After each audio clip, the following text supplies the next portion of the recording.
Hello, Dr. Berg. Jack Duffy here. I've really enjoyed the course over the course of the semester. I'd like to start by saying that. Hello, I take it I'm talking to you, so I will address the presentation to you. This is my reflective video. In short, today I will be addressing the four prompts, how well I disciplined myself over the course of the semester for my language study. I'll be talking about what I learned on a cultural level over the course of the semester as well, any specific learnings that I had, and then of course I will be assessing myself. So you knew all of that, but I'm very used to road mapping my lesson plan with my students. So you just experienced that, and me doing that reflexively. So to start off with, how well I disciplined myself over the course of this semester. I was surprised. I remained very well disciplined over the course of the semester in studying my second language. I just started a new job at the very end of August. I graduated from undergrad in May, and was able to get a teaching job in August. So that was very exciting. But I just started a job. Um, I'm taking these courses. Of course, a lot of other stuff going on. In addition to all of that, you might have heard of the COVID-19 pandemic. So a lot of stuff going on this year. And in addition to all of that, I was actually really impressed with how able I was to stay disciplined to learning my second language and interacting with Spanish very regularly. It's no secret by any means. I was very candid in my journals that Spanish was something that terrified me. I had a lot of very negative experiences for 4 years learning it, very formally. So it was something that when I saw it was part of this course, I was certainly nervous for. But once I got underway, it was something that I was able to stay disciplined with, and I found I actually enjoyed it very much. I will say, and this parallels the staying disciplined with it, but I think for me as a learner, and with Spanish being something that was so foreign and so challenging for me, I think that I benefited greatly from doing it myself over the course of this semester.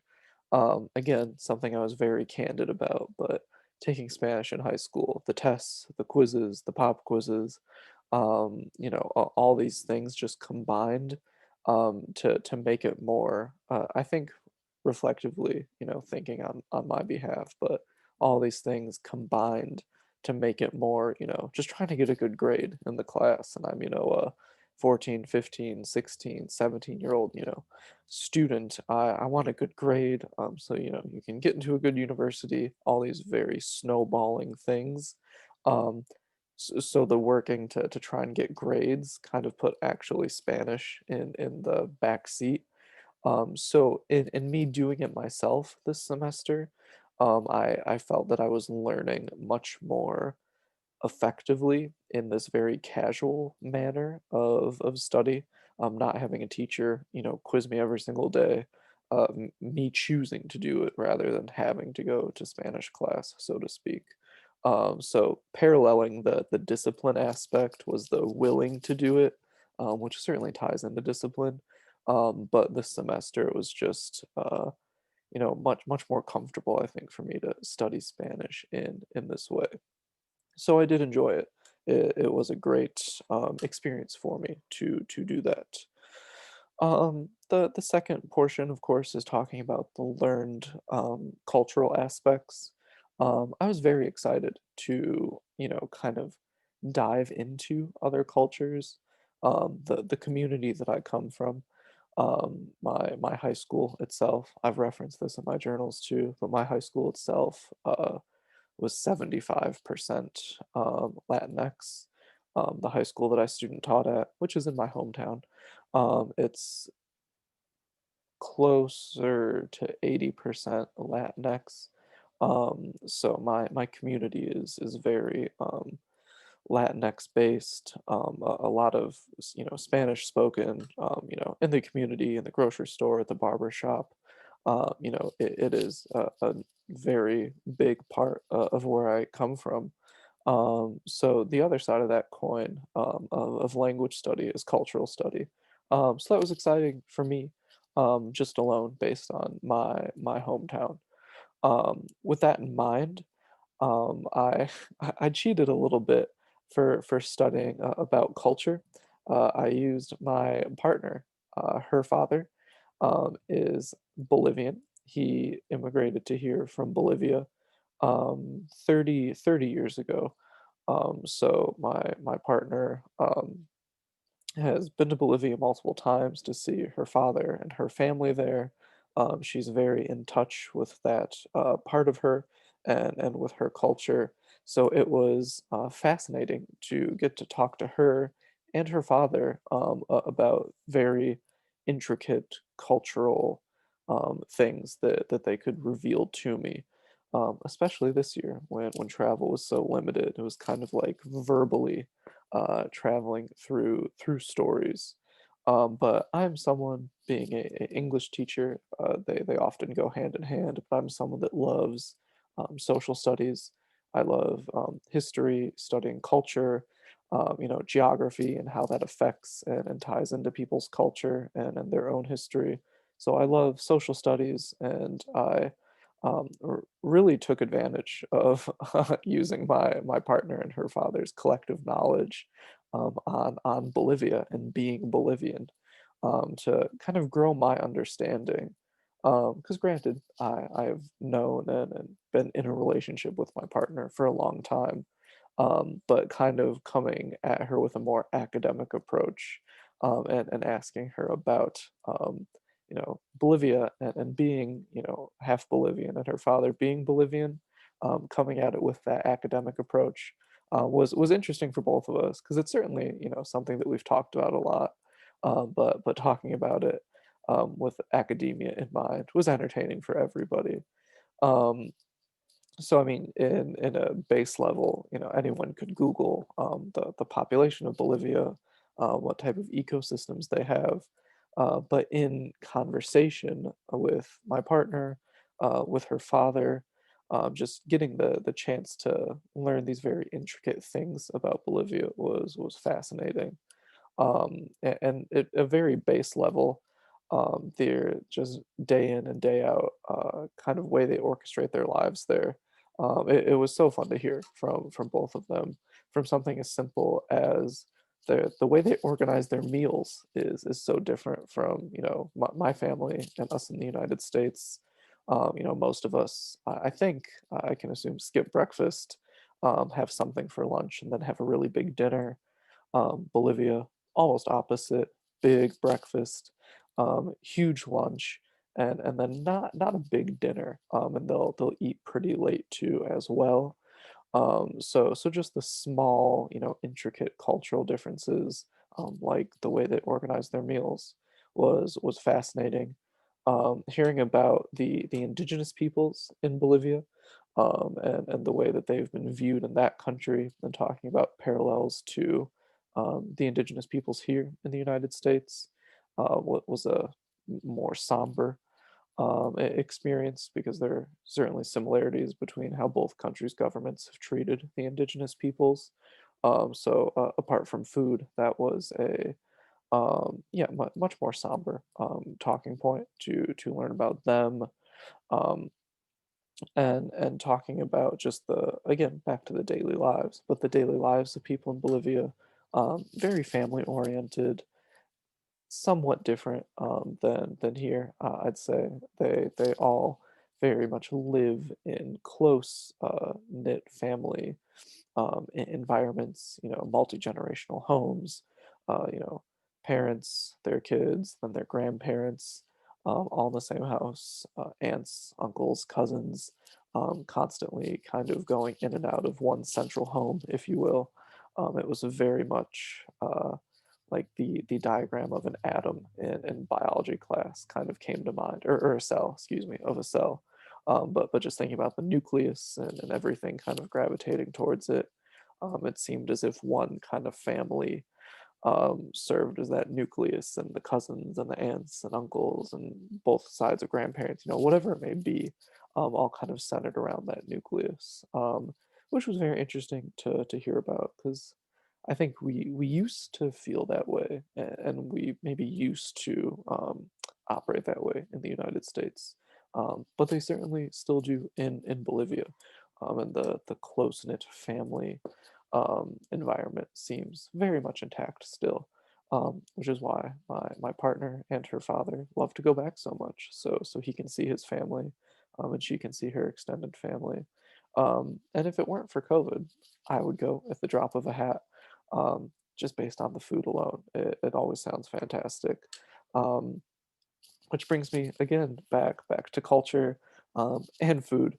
But my partner and I cooked a couple of different Bolivian dishes. Her dad cooked a couple of different Bolivian dishes for my partner and me. He is like a pro. It's fantastic. My favorite is the Bolivian meatballs, which it is not a joke. It's a genuine dish. Bolivian meatballs. It's not like normal spaghetti and meatballs by any means. You season the beef and form the meatballs, and you fry them, unlike oven baking them or anything. And then you've got almost this soup that they sit in like a broth, and they taste fantastic. So, in the course of my language study, I might have gained a little bit of weight as well, because I certainly ate just a ton of really great Bolivian food, and I enjoyed it, absolutely, absolutely. um, Transitioning to the specific learnings, I feel that I made really great strides at the like kind of word phrase level. Um, it was like the bane of my existence in high school Spanish. I am a high school English teacher now. I was always an English-minded student, so kind of code switching and going from, English, English, English to, 45, 50-minute period in Spanish class. I had to kind of paste a whole new vocabulary to my brain. That it was just brutal. I could not think of, just the simplest words for the life of me.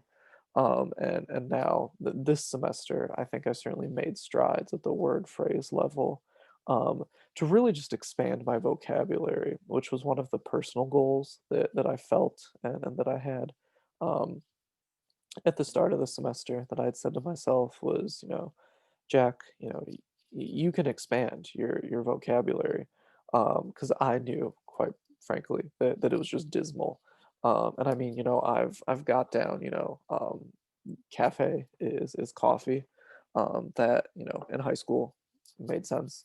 But things like shoes in English, is zapatos in Spanish. Um, my brain just couldn't latch onto that by any means. So it it was a huge undertaking of me to really work at expanding my vocabulary. I did things that I did not do in high school. I did things this semester that were more helpful, I think, in terms of gaining more comfortability with vocabulary. Of course, like I said, one of which was not formally having Spanish class, and more so me doing it by myself. There's more of a mental buy-in that I'm sitting down to learn this on my own accord. Let's really zero in and focus and try and get the most out of it. I'm just older and wiser, I guess, than being 16. So that was a big factor, just the mental shift to, this is your time. There's no, exterior pressure. Just try and effectively learn as much as possible. That was a big difference. But I did, simple things too. I watched movies that I knew really well. I love movies.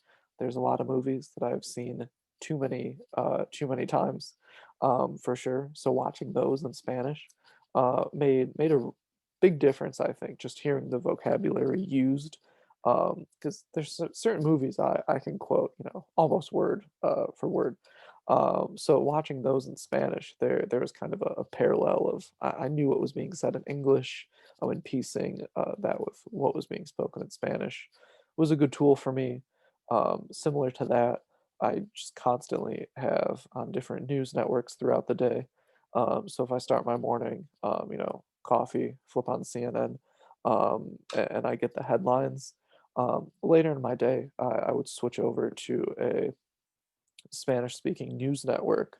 Um, and I would already kind of have heard the main headlines for the day. So I could pick and choose and analyze what was being said because I knew at the base level what the news was. So in that time it was just kind of deciphering everything else and filtering through what I understood. And then last but not least is of course the assessment. Just very reflectively speaking, it's no pity statement to say that I was probably to zero in terms of Spanish speaking comfortability, understanding, and competence. In August, I just felt completely overwhelmed by this task almost of spending a semester interacting with Spanish and trying to learn it again. Um, so like I'm not likely to say that, oh, I feel I'm at a 10 now. That's not plausible for just a semester's coursework. Um, but vocab wise, day to day conversation, I certainly feel on a scale of 1 to 10, I was at a zero in August. I would very comfortably say I feel in my proficiency in my assessing myself that I would be at like a 3 level almost, which if like a 6 is comfortable speaking Spanish and could insert themselves into La Paz, Bolivia, or Mexico City. I'm not at that 6, but I feel like I'm at a 3. I could string together, enough words to hopefully get by, and my vocabulary did expand. So I feel like I am there. That is my self assessment, for sure. So that is just an honest, purely honest reflection. And that brings us to the close of those 4 talking points. So with that in mind, thank you so much for the course. This is my chance to say it in person, but the course was fantastic. We got to do a lot of really interesting and hands-on, activities and research activities. So thank you for that. You just facilitated and guided us wonderfully over the course of the semester. So thank you. I certainly enjoyed it, and thank you for enabling me to step back into Spanish cautiously. But it's something that I'd like to continue to try and learn. I'm trying to learn for sure. So I enjoyed it. It's something that will serve me well the more I practice at it. I know that. So thank you. It was a wonderful course, and this was my language learning experience reflection. So thank you.